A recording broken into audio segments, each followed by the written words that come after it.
Well, first up, the National Peace Council says it's making frantic efforts to get feuding parties involved in yesterday's recollation dispute at the Tesano Police Training School to resolve the outstanding matter amicably.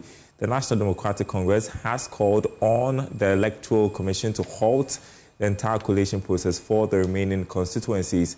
According to the party, the process lacks legal standing and proceeding under the current circumstances would only increase the chaos witnessed at the various polling stations. We'll hear from the party shortly, but here's a wrap of what transpired at the Collation Center by Jacqueline Smayewa. Well, the collation of results for the Nsawam Adwedri constituency, which resumed at 6 a.m. today, started on a calm note but quickly descended into chaos, while a sudden announcement by the Deputy Director of Elections and IT, Dr. Rashid Tanko, halted the proceedings, triggering a standoff. Action. So on what basis is he going to say that they say he should continue and the others will stop? Is it not the same thing?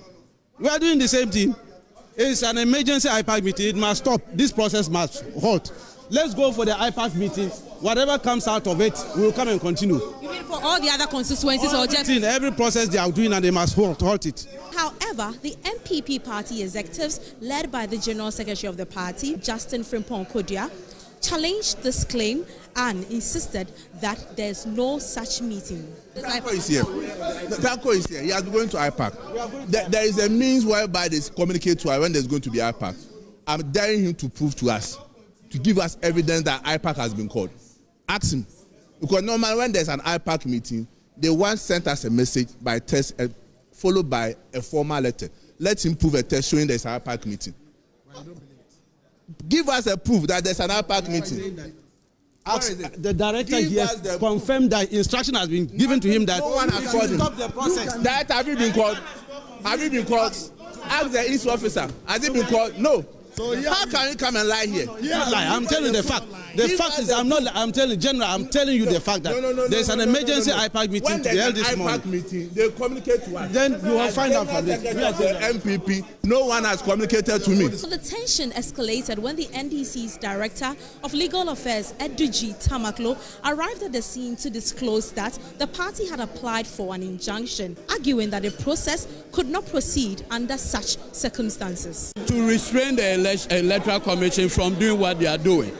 That process has been served on the EC, and this is it. But have they confirmed receipt of it? Oh, without doubt. GJ 0275 2025. It was filed at 9:30 early this morning. Anope Philibert Fume versus Frank Anodompre, Electoral Commission of Ghana. So this is it. Who?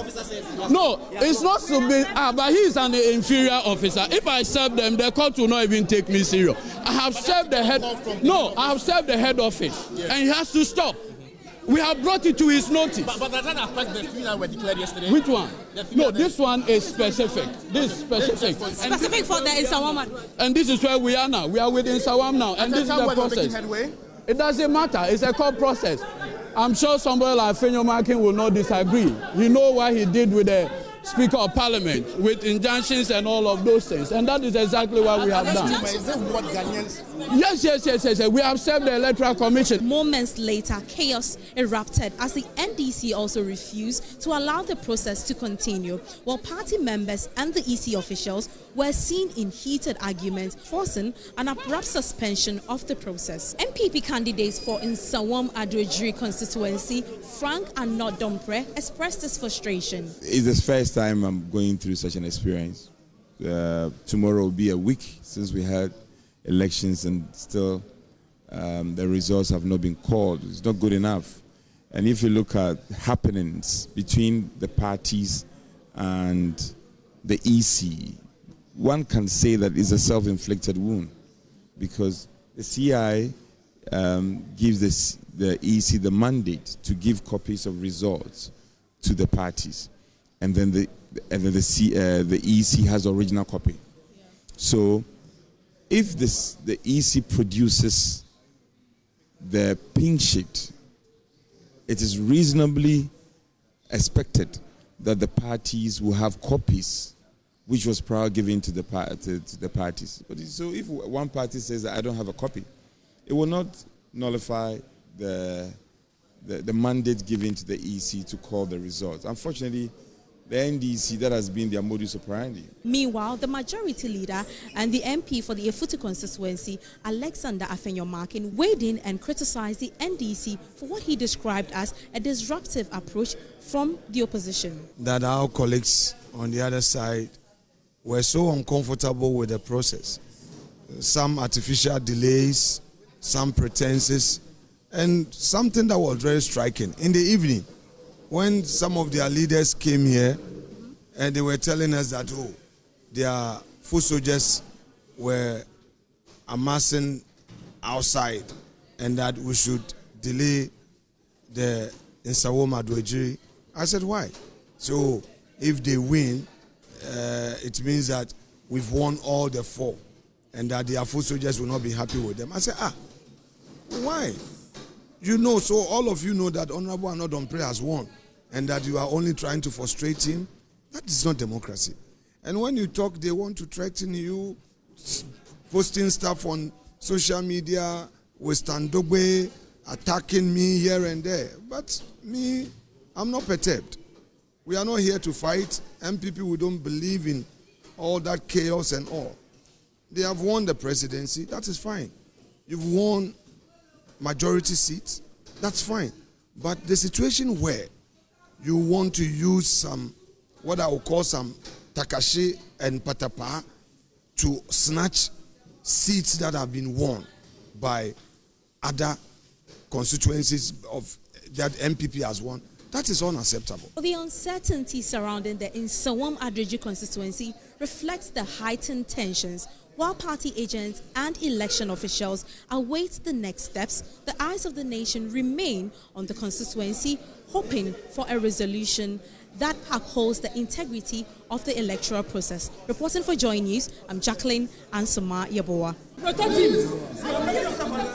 Okay, we can now hear from Deputy Director of Special Duties of the NDC, Boja Jemfi, who says the entire process must be cancelled. That there's no activity going on currently. We don't know what the plan is because as we speak, the EC officials are still seated here. The police are around. The NPP executives and agents are still around. And we have also been here. It looks like they want to play some kind of a game because after the press conference of the national chairman of the NDC, we expect the EC to respond to it and withdraw this particular illegal exercise and call for an emergency IPAC meeting. We've been here several hours after that press conference and we have not heard anything. And so we want to draw the attention of the people of Ghana that we do not support this exercise in the first place because we have been told by the Electoral Commission and the NPP that elections are won at the polling station. What are we now doing at the police station? Do they want to win at the police station now? This place is a training center for detective officers. And that is why you all see that it is the CID boss who has been in charge of the place. If the Electoral Commission has anything to do, they should call for an IPAC meeting to resolve whatever issues that there is. We are going to continue to be here, even if it will cross to midnight, we will be here. And we won't allow anybody to continue with this illegal exercise. Meanwhile, the National Peace Council says it is working with all stakeholders to resolve the outstanding matters except for those in court. Reverend Dr. Ernest Edujemfi is chairperson of the council. Some discussion has been going on between the EC, the police, and the parties. We haven't come to the full consensus yet. As at yesterday, we were still monitoring the situation at the police training depot school to see what the outcome was until the evening when we were told that the EC had pulled out of the place. The discussions are still ongoing, and we are hoping that between the next few hours or days, we should be able to find some consensus in terms of these things. All right. That is, if the parties don't push the issues, all of them, to court. So far, what we have seen in terms of the suit has to do with Nsawam. The others, we haven't seen them yet. And so we assume that only Nsawam Adwajiri is the one that is in contention. But if they push it to cover all the rest, then that will mean that we will have to pull back until the adjudication process is. Well, we will keep on trying. We hope that the parties will give in for us to mediate in this process. Yesterday, a lot of discussion was going on. We told them, well, look, let's sleep over it, reflect, and find a way out. So today, we'll still continue with our negotiation to see how far we can. You don't see the potential of any difficulties on the 7th, where Parliament will be inaugurated? Well, our hope and prayer is that this issue should be resolved as quickly as possible. You know, on another platform, I was telling the media that, look, business people are looking at doing business for Christmas. They want to sell their goods. They want to make money at the end of the year. And we are not doing all these things overlooking the economics of the country. So people want to do business. We have a project in this country where around Christmas, a lot of people from the diaspora come in to celebrate Christmas here. This tension does not help us economically. And I think that all of us must begin to look at that bit of the country and not look at it only in terms of politics. What does it do in terms of our economics? Now, the tension also will affect the celebration of Christmas. And those in the entertainment industry will also have their effects. People will feel like, I don't want to go out because I don't want to experience all of these things. So the economics bit of our country must also be in focus. So while we're doing all of these negotiations on the side, we are also looking at the benefits of having a peaceful country and allowing people to celebrate the festival that's ahead of us, and also for people to make their money.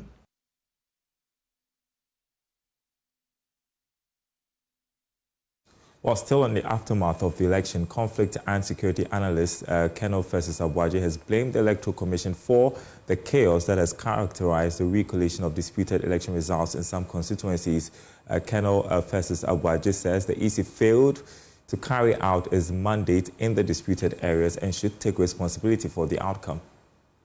The EC must understand that a lot of the violence that we're seeing arises from the EC must understand that a lot of the violence that we're seeing, the EC must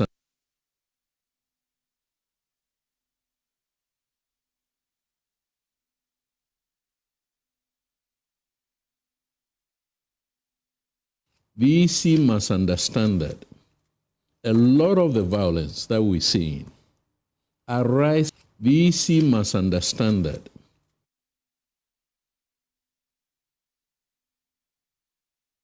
obviously, we're having challenges bringing you that as a bite, but we will do so right after this break. Stay with us here on the Joy News Room.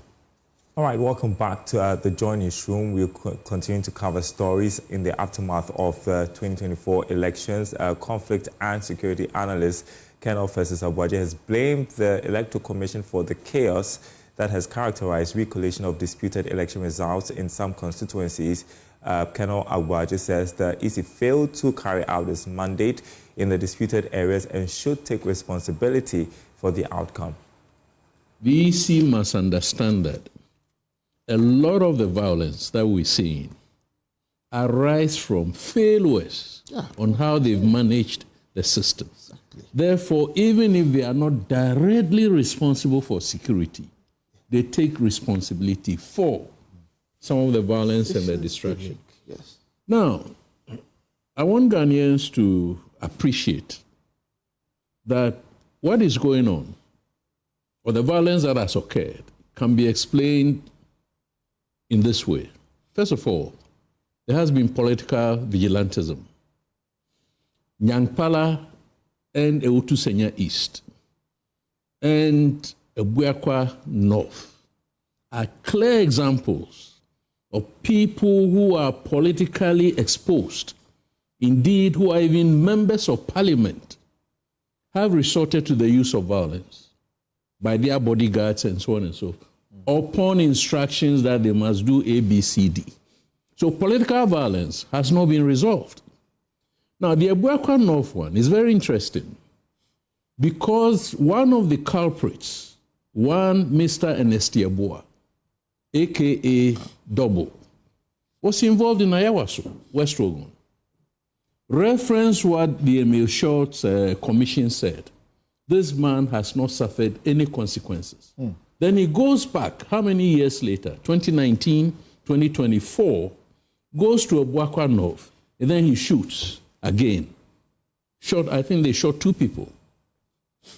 Why is this happening? It's happening because the state itself, i.e. the government, has violated the constitution by recruiting persons through dubious means and giving them arms at the national security outfit. And national security is supposed to be a civilian establishment, doing policy analysis, implementation, advice, planning, whatever it is. So that's one source of the violence. Now, this other part, which is attracting a lot of propaganda, initially we thought that it was the NDC hoodlums who were causing the violence. Now now there is evidence, empirical evidence that no, there are MPP members aggrieved, disillusioned, disenchanted, who want their fair share of whatever the cake is before going out of power. So when they went to the passport office, for instance, they were going to look for jobs. When they went to Ghana Gas, they were going to look for jobs, or the harbor for that matter. Now, however, in reaction to this idea of what I call the Wuncheni philosophy, a section of the population, maybe predominantly NDC, now goes to stop the loot. You know, and then you end up with this kind of situation where then, of course, you have mobs or criminals also cashing in. Okay. Now, we need to remember that since 2000, and Nanka Bruce's case is very fresh on our minds. And I've suggested that very soon we might see people going to the Flagstaff House or Jubilee because their governments have come to power. Now, spokesperson on gender and social protection on the NDC's manifesto committee, Shamima Muslim, has taken a swipe at Member of Parliament for Ifutu Alexander Afenyo-Markin for calling the NDC violent. Mr. Afenyo-Markin, reacting to the recent vandalism and looting of state properties believed to be perpetrated by NDC and scaffolds at collation centers, admonished the party to call their members to order. But Shamima Muslim chided the MP for describing the party as violent, cautioning the MPP to shun their arrogant stance and rather support constructive criticism to build the country. She was speaking on Love FM in Kumasi. So we'll continue to work and stretch an olive branch to the very mini minority in Parliament. My prayer is that there will be a constructive side and there will be cooperative in what we intend to do to build this country. If they insist to still be arrogant and intransigent, as I've heard Afenyo-Markin already start to throw his hands about, you see, it still hasn't sunk in what Ghanaians try to tell them. Because the posturing of some of them speaking and criticizing and trying to lay blame, Afenyo-Markin saying, call your violent party to order, call your violent party to other. Who has been more violent? What is more violent than what you have done to the people of Ghana? What is more violent than pushing elderly pensioners to their grave? What is more violent than taking people's life savings? What is more violent than destroying people's businesses and having people who have worked for this country speak on TV, virtually on tears, crying about where you have left them? What is more violent than the violence we have seen in your own constituencies, in your attempts to cling on to power? What is more violent than destroying the economy? What is more violent than the corruption that you have shepherded over? What is more violent than the appropriation of state assets that we have witnessed from your government? Unprecedented. So they must tone down. Well, meanwhile, Muslim has touted the President-elect John Mahama's victory and re-election as a gift to celebrate the Christmas festivities. If you look at the majority that, the NDC has in Parliament, is it going to be a blessing or a curse for Ghanaians? It has to be a blessing. It has or it will be? What I'm saying first, it has to be, and it will be. Because that's why I kept telling you that we must learn. Yesterday, when His Excellency-elect John Mahama met the people who were visiting him, the Chief Imam. The Chief Imam in Central Raja. Yes. And he assured the Chief Imam that he is not going to abuse that incumbency. And that those who are even calling him Supreme Leader, we should desist. This is the humility of the man, JM. This is the present that Yebronya Achede and Yamediama and John Dramani Mahama. Him as a person we must trust. And then he would ensure the same accountability from the people that he would be working with. He assured the Chief Imam and the people of Ghana that he's not going to abuse that majority. It's an overwhelming majority, 2/3. We can do with as we please, but we are going to do with as we please to the extent that it is in the interest of the people of Ghana, and we are seeking first the protection of the people of Ghana and the development of the people of Ghana. Now, police have arrested 13 more persons in connection with post-election related incidents. This brings the number of suspects to 123 who are under police investigation. A key number of stakeholders, including President-elect John Mahama, have condemned the attacks on some state institutions and persons. In a statement issued by the police, it said the suspects will be facing the law for offences committed. Upon the requests of the Electoral Commission for maximum security, for the collation of the outstanding results from 4 constituencies in the Eastern region, its collation was removed from the original location to the National Police Training School yesterday, and this process has been ongoing since yesterday. We also like to once again inform the public that all the 123 suspects that have been arrested in connection with various acts of lawlessness are being taken through the due process of the law. 4 of the suspects that were arrested yesterday are also being processed accordingly.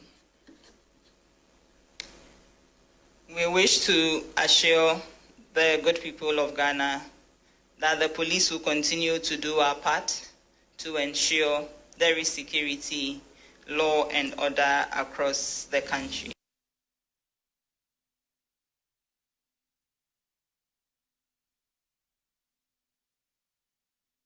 All right, joining us on phone is security consultant Richard Kumado to react to these latest developments. Good afternoon to you. Thank you for joining us on Joy Newsroom. So your thoughts really on the arrests made so far by the police and how they are handling these issues swift enough? Say it again, please. So I was asking your thoughts on how the police is handling these post-election incidents. Have they been swift enough?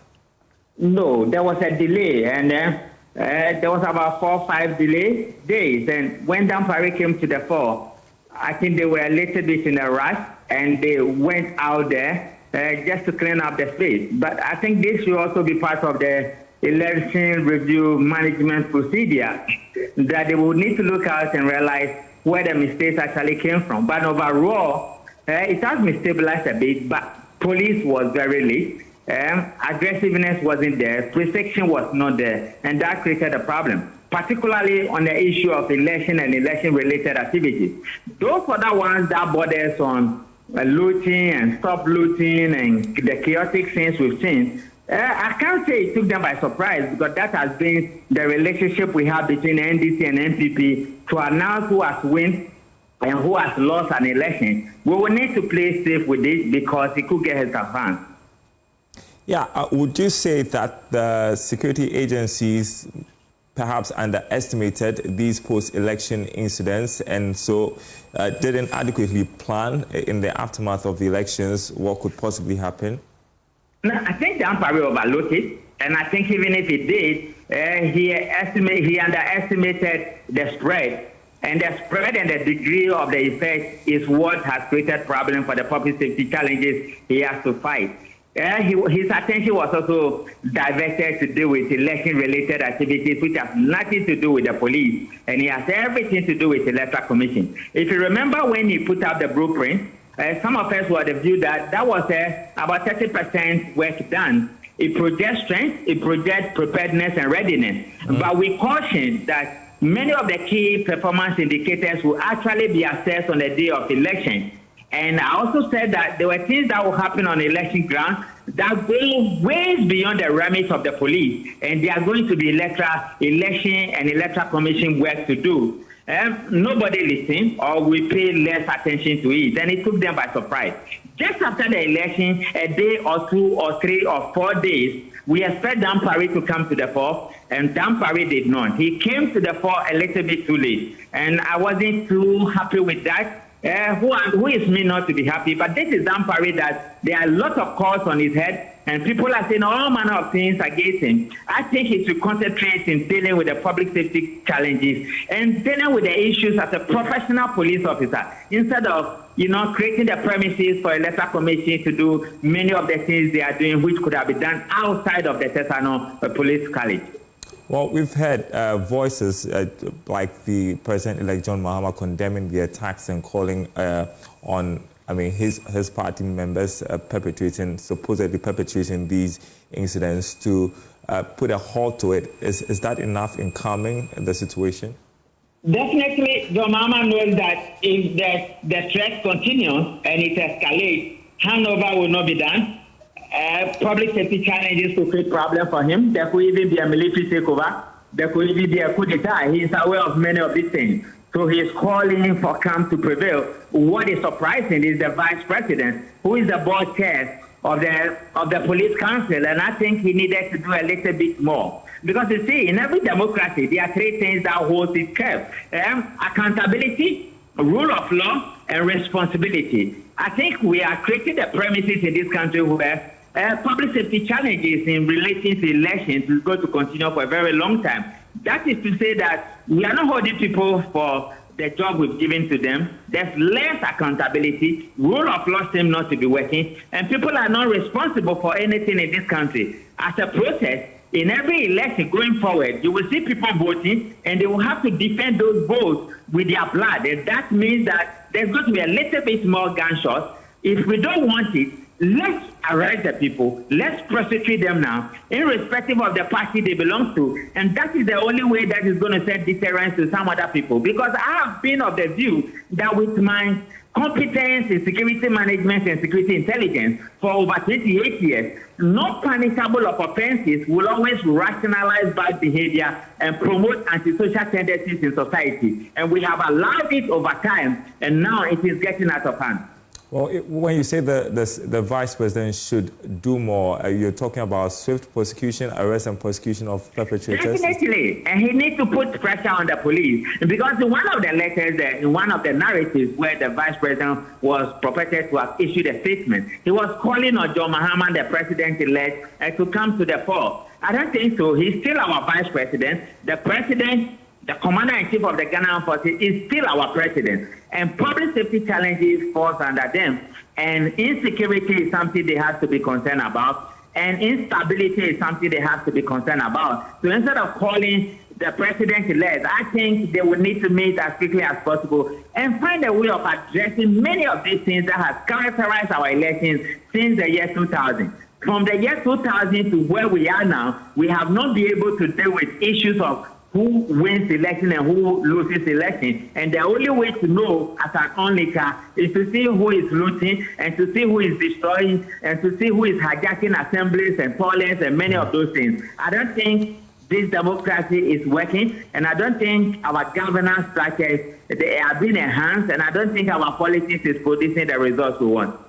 123 people arrested so far. Do you think there's still public safety threats, or the situation is? No, I think those guys who arrested, most of them are the people who are far away from the action. The rare criminals and the rare troublemakers might have escaped before Dan Parry gets to the foot. In any case, we will see public prosecution. We will see people being prosecuted irrespective of the party they belong to. And we will see the root causes being addressed. It is when you address the root causes, then people will clap for you and say you are working. It is when you have the real perpetrators, then people will say you are working. Other than that, we might be going for innocent people who are just trying to do their best for this country. When we know very well that this has become a trend, how could we have forgotten about it? How could we have taken our eyes off it? And I think that whatever might happen between the time of elections is over 1 week now. Dan Parry will need to come to the fore. That is what he does, and that is why some of us love him. He needs to come to the fore and ensure that countrywide, the presence of the police is first, and he will need to speak more to the general public. Instead of saying you arrested people, this might be people, some of them might be people who were so passive in many of these decisions we are taking. And I think that is not a good sign of a professional police officer as an IGP. All right, and for you, what are the lessons here? So to avert or stop this from happening in the next 4 years when we have to go to the polls again? We will need to engage the political parties and the electoral commission more. Electoral commission's ineptitude and their excesses, it is what has led to the overflow of these public action, public safety challenges we are seeing. The blueprint Dan Parry brought will need to be rehearsed, and we need to match up national security and national sovereignty safety interests.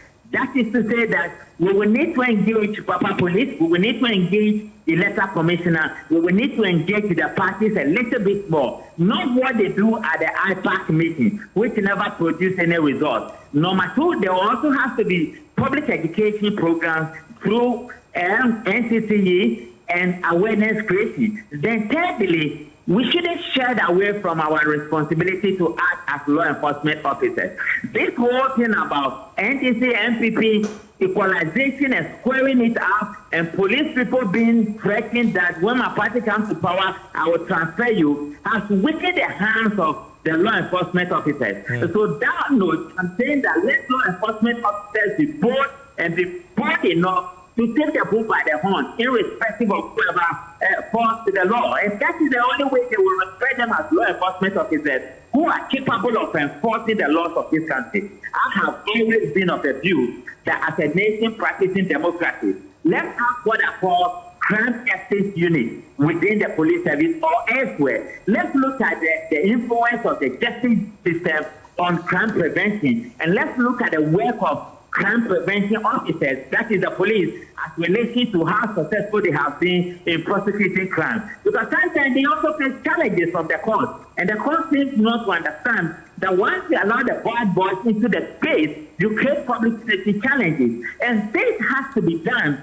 as quickly as possible before 2028 elections. Other than that, this democracy is slipping through our fingers, and my fear is that public safety challenges can become a major issue that could lead to instability.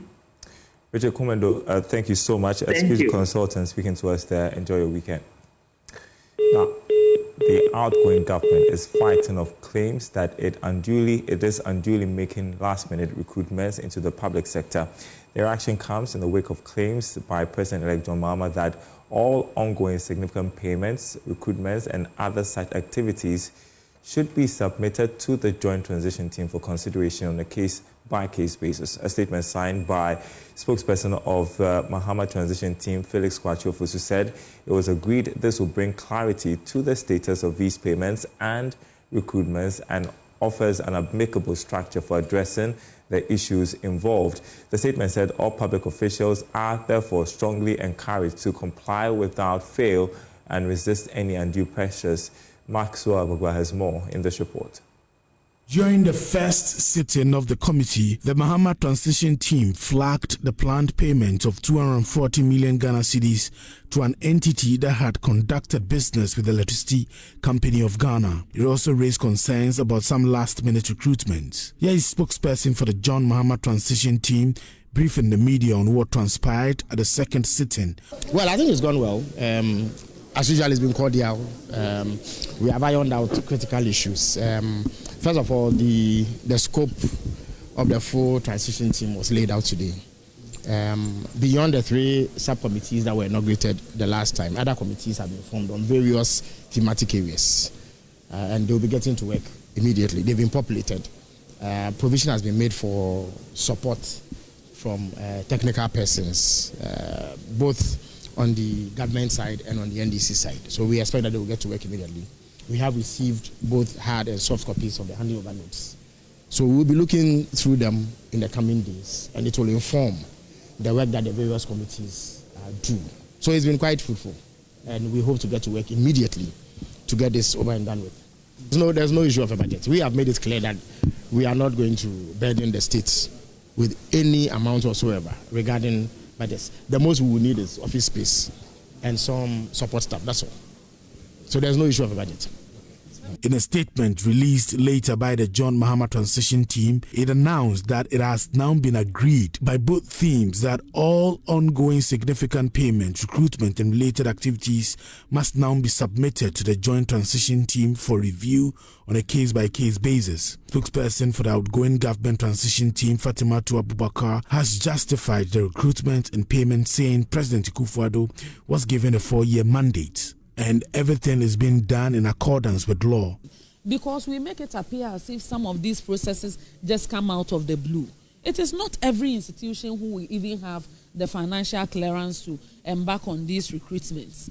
And I'm saying these are public exercises, and publications on your respective media houses and online portals will reflect the narrative as I am putting it out today, and nothing new. If there is any evidence to the contrary of people being recruited without financial clearance, without due process, let us give specific instances and mention names. Not that because all of a sudden there is a change in government, we need to change the narrative and create some stories to further denigrate and defame some individuals for what they have not done. While the president-elect John Mahama has raised similar concerns about mass last-minute recruitment and contracts. He made the comments when the British High Commissioner to Ghana, Harriet Thompson, paid a courtesy call on him. The British High Commissioner to Ghana during the visit promised a government will support John Mahama's 120-day social contract with expertise. Some contracts that some parastatals are trying to sign off at the last minute. That will commit government, the new government, even before it has come into office.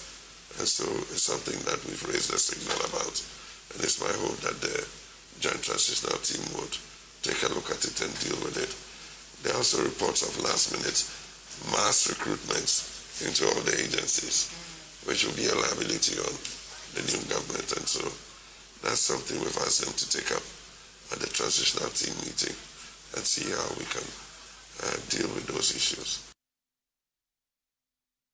You're watching Joy Newsroom. We are taking a short break. We have some more stories for you after that. Welcome back to the news. The National Association of Graduate Teachers, NAGRAT, has once again urged Parliament to suspend the Free Senior High School bill when it is presented on Monday. Speaking to the media ahead of the parliamentary sitting, President of NAGRAT, Angel Carbonu, emphasized that the bill in its current form could have negative implications for the education sector. He called for proper consultation before any further action is taken. As this issue is being touted to be discussed for a while now, we feel that discussion and stakeholder consultation on this bill has been very inadequate. And also looking at the times when an election just took place and a new government is set to be inaugurated on the 7th of January 2025. And also looking at the draft document of the bill, and I'll just mention some of the topical issues to you. When you look at it, we have compulsory secondary education, system of education, right to free compulsory secondary education, responsibility of the minister, responsibility of the director general, responsibility of the parent, responsibility of regional and district directors, existing examinations, entrance examinations, duty of head of secondary school, denial of admissions, and so on and so forth. You see that it is a very comprehensive document, And when you hear the title, Free Secondary School Education, you would think they are just going to talk about the cost of free senior high school. But there are issues in this document that goes far beyond just government providing free senior high school education. Mr. Carbone also expressed concerns over the NDC's proposal to implement free first-year tertiary education. He questioned the feasibility and long-term sustainability of the policy, highlighting potential challenges it could pose to the quality of education. One of the topical issues discussed in the media for the past 4 years is the situation of education, especially free senior high school education.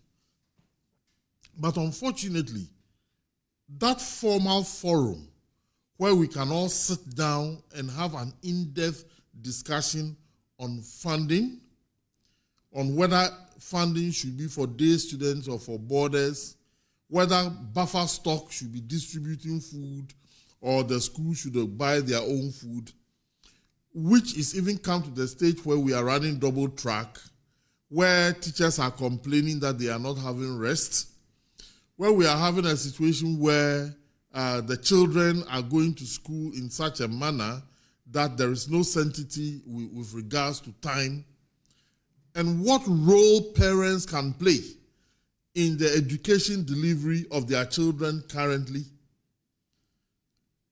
All these things and many more have not been formally discussed with stakeholders. All right, you're watching Join Newsroom. Up next, business. Welcome back. Time for some business news. Ghana is on the gradual path to self-sufficiency in rice production, but the quality of the local staple cannot be compromised. There's now a critical need to enhance local rice supplies with requisite post-harvest standard techniques to meet international standards. For Food Chain this week, Emmanuel Bright Kweko engages actors along the value chain on ways to improve local rice variety as the country sets out to be self-sufficient. On Efiasewa's menu for her eatery today, she will be serving her customers with wachi, a local meal prepared from rice and beans. Typical of most food vendors and households in Ghana, she cooks the dish with a foreign long-grain rice other than the local Ghanaian rice variety. Local rice, Ghana boom, minya kwenye, na brofomono so we taste it local rice. Odi ya emanye kama. Nyana mempe, wonu akontimika, so awachi beyi kama ntense kama. Her customers, like many other Ghanaians, prefer the foreign rice variety to the local rice. The one they call it asantimu, so yeah, that one there are stones in it. So you don't wash it well. I don't feel like I'm eating rice when I eat the local rice. Stones, chaff, and unpolished nature of the locally produced rice have over the years shied lovers in Ghana from patronage. The post-harvest processes the local crop is subjected to before packaging onto the market are bereft of high-quality rice standard protocols. Tabo, tabo na no dia tuta polina so na wachwa amono tenten na woburu gum nte woburu wia na wapia ano aguba bia hata na wasan twebiem nte sa no wonye fide no wonye ne kakra woyen bebre wo ho ba kire wontimi mboro basai wo wie na wa husa wa hata mana wo tapol so tapol na tete de ya wosesa abo babam. Rice is a major carbohydrate source for many households in Ghana, used for various local delicacies. It is the second most important staple after maize. Available data suggests that the country consumes approximately 1.5 million metric tons of rice annually, but only a third of it is produced locally. Although domestic rice production in Ghana has seen a growth rate of about 9% from the early 70s to 2022, approximately 50% of rice demands are met through imports. The Bekwai municipality in the Ashanti region is one of the rice baskets of the country. In 2023, the agrarian town produced 1,900 tons of rice. The farmers are pushing beyond their limits to produce the local rice. Where 1, 2, 3 na odimuno agum kakra ketenkete saa nti wi age se onya daage etna ho hwe sane enuma embedi. Farmers don't have the right drying facilities. That's also another problem. So they dry it on the mats on the floor or some on tarpaulin, and you invite pest infestation, you invite rodent infestation. Sometimes when it's raining, they are not really able to cover it well, and you do have rains beating this rice again and increasing the moisture content, then that will cause the proliferation of yeast and molds, and the molds will now cause the famous aflatoxins or the mycotoxins, of which we are trying to fight. So join Emmanuel Bright Quick today for the full episode of Food Chain at 6 p.m. and catch a repeat on Tuesday at 2:30 p.m. Before we go, Chairman of Group Indum, Dr. Parkway Indum, is optimistic about the incoming administration restoring the license of GN Bank. President-elect John Mahama promised to review that regulatory action when he gets a mandate following a petition from the chairman of Group Indum. Speaking to Joy Business after a 9 lessons and carols night of Coconut Grove Regency Hotel, Dr. Indum also spoke about the state of the economy. That one, I've said it everywhere. It's not hopeful. I am confident that GN Bank will come back. The economy, when we feel it, we will know that it's back on its feet. Right now, we're not there. We're not there. Words won't do it. It is how we feel, how our pockets feel, how businesses feel. That's what's going to be there. So it's good for people to be optimistic. No question. I don't have any problem about that. But the reality, when it hits, Ghanaians will know. I don't think my expectation is any different from any Ghanaian. Everybody wants a better life. Everybody wants Ghana to live up to its, if you will, the reputation that was created, in 1957, and every time it comes up. When I was a minister, I had no problems whatsoever going anywhere to look for money for Ghana. None. The reputation has been there. We just haven't lived up to it. So now a new group has come. They must listen. They must listen when our people talk. It's the Joy Newsroom. Thanks for watching, everyone. There is more news on our website, myjoyonline.com/business.